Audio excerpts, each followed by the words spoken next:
Hi friends, welcome to new ways. இன்றைக்கி நாம் பருப்பு அடை பார்க்கலாம். அதுக்கு என்னென்ன பொருள் தேவைன்னு ஃபஸ்ட்டு பார்க்கலாம். புழுங்கல் அரிசி. புழுங்கல் அரிசி நான் இந்த கப்பால் 1 எடுத்திருக்கேன். இது பாலிஷ் பண்ணாமல் இருக்காதான் இந்த கலரில் இருக்குது. பச்சரிசி வந்து இந்த கப்பால் சேம் 1 எடுத்திருக்கேன். துவரம் பருப்பு இது வந்து இந்த குட்டி கப்பால் 1 எடுத்திருக்கேன். அதே போல் உளுந்து, நான் எப்பயுமே கருப்பு உளுந்து தான் யூஸ் பண்ணுவேன். அதுபோல் இந்த கப்பால் 1 எடுத்திருக்கேன். கடலைப்பருப்பு சேம் குட்டி கப்பால் 1 எடுத்திருக்கேன்.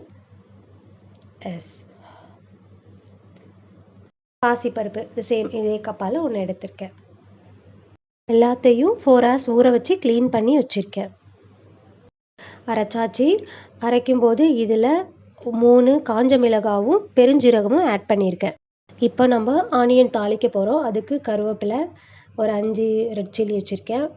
கொஞ்சம் கடலைப்பருப்பு, ஒரு 4 ஆனியன் எடுத்து நல்லா நைஸாக கட் பண்ணி வச்சுருக்கேன்.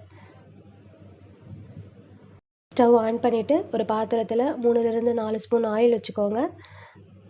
ஆயில் சூடானதும் சின்ன ஜீரகம் போட்டுக்கிறேன். நீங்கள் கடுகு கூட போட்டுக்கலாம். கூடவே கடலைப்பருப்பு போட்டு நல்லா ஃப்ரை பண்ணிக்கிறேன்.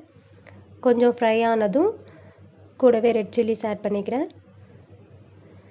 ஆட் பண்ணிவிட்டு ஆனியனும் ஆட் பண்ணிக்கிறேன். ஆனியன் ஆட் பண்ணிவிட்டு கருவேப்பிலை, இதுக்கு தேவையான சால்ட் ஆட் பண்ணிக்கிறேன்.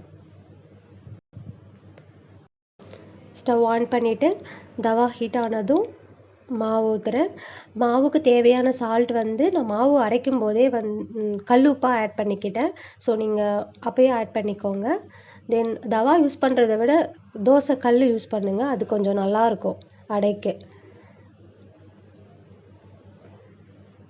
அடை மாவு புளிக்க வைக்க தேவையில்லை. அரைச்சி ஒரு 15 to 20 minutesல அடை ஊற்ற ஸ்டார்ட் பண்ணிடலாம். இதை நீங்கள் கொஞ்சமாக மிக்சியில் கூட அரைச்சி அடை சுடலாம். அவ்வளோதான், ரெடி ஆயிடுச்சு.